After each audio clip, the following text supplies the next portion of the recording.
Hello friends, welcome to Pebbles. நான் செய்ய போறது எக் புர்ஜி. தேவையான பொருட்கள் 3 பெரிய வெங்காயம் எடுத்துக்கலாம். இது வந்து பொடி பொடியா நறுக்கிக்கலாம். ஒரு கைப்பிடி கொத்தமல்லி, 2 தக்காளி, ஒரு 3/4 டேபிள்ஸ்பூன் அளவுக்கு மிளகுத்தூள், 1/2 டேபிள்ஸ்பூன் அளவுக்கு மிளகாய்த்தூள், 2 பச்சை மிளகாய், கறிவேப்பிலை. இந்த அதாவது வெங்காயம் தக்காளிக்கு வந்து நம்ம 5 முட்டை எடுத்துக்கிறோம். இந்த முட்டையை வந்து நல்லா பீட் பண்ணிட்டு அதுக்கு அப்புறம் நம்ம ஆட் பண்ணனும். வாங்க எப்படி செய்யறதுன்னு பார்க்கலாம்.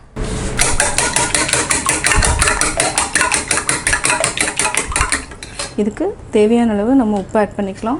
இதை நல்லா பீட் பண்ணிக்கணும்.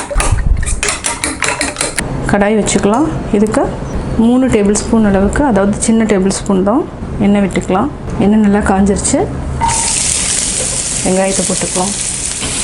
வெங்காயத்தை நல்லா வதக்கிக்கலாம். அதாவது இது வந்து என்னென்னா பொன்னிறமாக வேண்டியதில்லை, நார்மலாக வதங்கினாலே போதும்.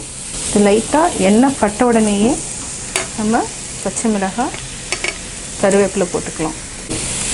இதையும் நல்லா வதக்கிக்கலாம். 1 நிமிஷம் வரைக்கும் சிம்மில் வச்சுட்டு நல்லா வதக்கிக்கலாம். நல்லா வதங்கட்டும். இடையில நல்லா கிளறி விடுங்க. இதுக்கு இடையில் நம்ம தக்காளியை கட் பண்ணிக்கலாம். ஒரு சிலருக்கு தக்காளி பிடிக்கலைன்னா நீங்கள் ஆட் பண்ண வேண்டாம். வெங்காயம் நல்லா வெந்துடுச்சு. இப்போ வந்து தக்காளி ஆட் பண்ணிக்கலாம். தக்காளி ஜாஸ்தி ஆட் பண்ண வேண்டியதில்லை. 5 முட்டைக்கு வந்து 2 தக்காளி இருந்தாலே போதும். ஆல்ரெடி வந்து நம்ம முட்டையில் உப்பு சேர்த்துட்டோம். நான் வந்து தக்காளி வெங்காயத்துக்கு அளவாக உப்பு ஆட் பண்ணுறேன். இதை நல்லா மிக்ஸ் பண்ணி விடுங்க. தக்காளியினோட பச்சை வாசம் நல்லா போகணும். இப்போது மிளகாய்த்தூள் ஆட் பண்ணிக்கலாம். இன்னும் மஞ்சத்தூள் கொஞ்சம் ஆட் பண்ணிக்கலாம், அதாவது ஒரு சிட்டிகை அளவுக்கு. 1 நிமிஷம் வரைக்கும் நல்லா வதங்கட்டும். அதுக்கப்புறம் நம்ம முட்டையை ஆட் பண்ணிக்கலாம். இப்போது மஞ்சள் தூள், மிளகாய்த்தூள் வந்து அந்த பச்சை வாசனை போயிடுச்சு. இப்போ நம்ம முட்டையை ஆட் பண்ணிக்கலாம். ஆல்ரெடி அதாவது 5 முட்டையும் நம்ம அடித்து வச்சுருக்குறோம். இதை அப்படியே ஆட் பண்ணிக்கலாம். இப்போ சிம்மில் வச்சுக்கோங்க, ஹை ஃப்ளேமில் வைக்க வேண்டாம். சிம்மில் வச்சுட்டு பொறுமையாக கிளறி விடலாம். இப்போ நம்ம பெப்பர் மிக்ஸ் பண்ணிக்கலாம். எக் புர்ஜி ரெடி ஆகிடுச்சு. இப்போ நம்ம கேஸ் ஆஃப் பண்ணிக்கலாம். இப்போது மேலேயே கொத்தமல்லி தழை தூவி விட்டுக்கலாம். இதை லைட்டாக ஒரு பரட்டி விட்டுருங்க. இது வந்து நாட்டு கொத்தமல்லி, அதாவது வாசனை வந்து ரொம்ப நல்லாயிருக்கும். Egg bhurji ready. நான் எனக்கு செய்ய போகிறது முட்டைக்கறி. முட்டைக்கறிக்கு ஒரு 4 முட்டை எடுத்துருக்குறோம். ஃபஸ்ட்டு வந்து இதையே நம்ம ஒரு 7 நிமிஷம் வச்சு வேக வச்சுக்கலாம். மூழ்கிற அளவு ஊற்றிக்கலாம். கொதிக்க ஆரம்பிச்சதுக்கப்புறம் 5 நிமிஷம் வந்து ஹை ஃப்ளேமில் வச்சுட்டா முட்டை வந்து வெந்துடும். இதுதான் வந்து பாயில் பண்ணுற டைமிங்ஸ். அதாவது 2 மினிட்ஸ் வந்து நல்லா ஹை ஃப்ளேமில் வச்சுருங்க. அதாவது நல்லா கொதிக்க வச்சுருங்க. கொதிக்க வச்சதுக்கப்புறம் ஒன்லி 5 மினிட்ஸ். முட்டை வந்து வேக வச்சுட்டோம். அதாவது 7 நிமிஷம் ஆகிடுச்சு. இப்போ ஆஃப் பண்ணிக்கலாம். தேவையான பொருட்கள்: நம்ம 2 பெரிய வெங்காயம் பொடி பொடியாக நறுக்கி வச்சுக்கலாம். ஒரு தக்காளி, இதையும் பொடி பொடியாக நறுக்கி வச்சுக்கலாம். ஒரே ஒரு பச்சை மிளகாய். இதுக்கு வந்து இஞ்சி பூண்டு பேஸ்ட் 1 டேபிள் ஸ்பூன் அளவுக்கு எடுத்திருக்கேன். கரம் மசாலா 1/2 டீஸ்பூன், 1 டீஸ்பூன் தனியாத்தூள், 1 டீஸ்பூன் மிளகாத்தூள். மிளகுத்தூள் இது 1 டீஸ்பூன் தேவையில்லை, 1/2 டீஸ்பூன் இருந்தாலே போதும். 4 முட்டை நம்ம வேக வச்சு எடுத்துருக்குறோம். இப்போ எப்படி செய்யறதுன்னு பார்க்கலாம். ஒரு கடாய் வச்சுக்கலாம். இதுக்கு 2 டேபிள் ஸ்பூன் அளவுக்கு எண்ணெய் விட்டுக்கலாம். இப்போது எண்ணெய் நல்லா காஞ்சிருச்சு. வெங்காயத்தை போட்டுக்கலாம். வெங்காயத்தை பொன்னிறமாகிற வரைக்கும் நல்லா வதக்கணும். வெங்காயத்தை வதக்கிறத வச்சு தான் அந்த முட்டைக்கறி வந்து நல்லா டேஸ்ட்டாக இருக்கும். இதுக்கு வந்து இன்னொரு டேபிள் ஸ்பூன் எண்ணெய் நம்ம ஊற்றிக்கலாம். ஏன்னா எண்ணெயிலேயே நல்லா வதங்கணும். இதுக்கு எண்ணெய் பத்தலை, இன்னொரு டேபிள் ஸ்பூன் அளவுக்கு எண்ணெய் விட்டுட்டேன். சிம்மில் வச்சுட்டு நல்லா ஒரு 2 நிமிஷம் வரைக்கும் நல்லா வதக்கிக்கலாம். இப்போது வெங்காயம் நல்லா வதங்கிடுச்சு. பச்சை மிளகாய் போட்டுக்கலாம். 1 டேபிள் ஸ்பூன் அளவுக்கு இஞ்சி பூண்டு பேஸ்ட் போட்டுக்கலாம். இது நல்லா வதக்குங்க. அதாவது பச்சை வாசம் போகிற வரைக்கும் வதக்கிட்டு நம்ம மசாலா ஆட் பண்ணிக்கலாம்.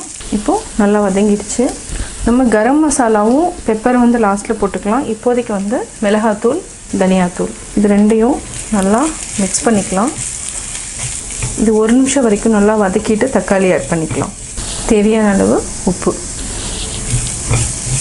இப்போ மஞ்சத்தூளும் தனியாத்தூளும் போட்டதுக்கப்புறம் நம்ம தக்காளி ஆட் பண்ணிக்கலாம். இது ஒரு 2 நிமிஷம் வரைக்கும் நம்ம மூடி வச்சுக்கலாம். நல்லா வேகட்டும். தக்காளி வந்து நல்லா சுருங்கி வரணும். அது வரைக்கும் வெயிட் பண்ணலாம். அதுக்கப்புறம் நம்ம தண்ணி ஆட் பண்ணிக்கலாம். 2 நிமிஷம் ஆயிடுச்சு. நல்லா வதங்கிடுச்சு. இதை நம்ம என்ன பண்ணணும்னா ஆற வச்சு அரைச்சிக்கலாம் ஆஃப் பண்ணிவிட்டு. அதுக்கப்புறமா நம்ம வந்து அதாவது தண்ணி ஊற்றிட்டு முட்டை ஆட் பண்ணிக்கலாம். ஆற வச்சு அரைச்சிட்டோம். இப்போ 1 டேபிள் ஸ்பூன் அளவுக்கு எண்ணெய் விட்டுக்கலாம். இதில் லைட்டாக நம்ம கரம் மசாலா போட்டுக்கலாம். முட்டையை இந்த மாதிரி லைட்டாக கீறி வச்சிட்டிங்கன்னா மசாலா நல்லா இறங்கும். இது நல்லா பரட்டி விட்டுக்கோங்க. இதுக்கு தேவையானது கொஞ்சமாக உப்பு போட்டுக்கலாம். ஆல்ரெடி நம்ம அரைச்சி வச்சுருக்கிறத இது கூட மிக்ஸ் பண்ணிக்கலாம். கொஞ்சமாக தண்ணி விட்டுக்கலாம். இது நல்லா கொதி வர டைமுக்கு நம்ம மிளகுத்தூள் ஆட் பண்ணிக்கலாம். ஒரு 5 மினிட்ஸ் வந்து நல்லா மூடி வச்சுக்கணும். எண்ணெயும் பிரிஞ்சு வரும். அதுக்கப்புறம் நம்ம மிளகுத்தூள் ஆட் பண்ணிக்கலாம். 5 நிமிஷம் ஆயிடுச்சு. இப்போ நல்லா பச்சை வாசம் போயிட்டு இப்போ கரெக்டாக ஆகிடுச்சு. நம்ம இப்போ பெப்பர் போட்டுக்கலாம். பெப்பர் வந்து லாஸ்ட்டில் போட்டிங்கன்னா டேஸ்ட் வந்து நல்லாயிருக்கும். அதாவது லைட்டாக அந்த ஸ்பைசி வந்து நல்லாயிருக்கும். அதனால் கடைசியாக தான் பெப்பர் போடணும். ஃபஸ்ட்டே போட்டிங்கன்னா மிளகாத்தூள் தனியாத்தூள் கூட மிக்ஸ் ஆகிடுச்சுன்னா டேஸ்ட் வந்து நல்லா இருக்காது. இப்போ நம்ம ஆஃப் பண்ணிக்கலாம். இப்போ ஆயில் விட்டு கடுகு கருவேப்பிலை போட்டு தாளிச்சுக்கலாம். இப்போ நம்ம முட்டை கறிக்கு தாளித்து கொட்டிக்கலாம். 1 டேபிள் ஸ்பூன் ஆயில் விட்டுக்கலாம். இதுக்கு 1/4 டீஸ்பூன் அளவுக்கு கடுகு, 1 வரமிளகாய், கருவேப்பிலை. இப்போ ஆஃப் பண்ணிக்கலாம்.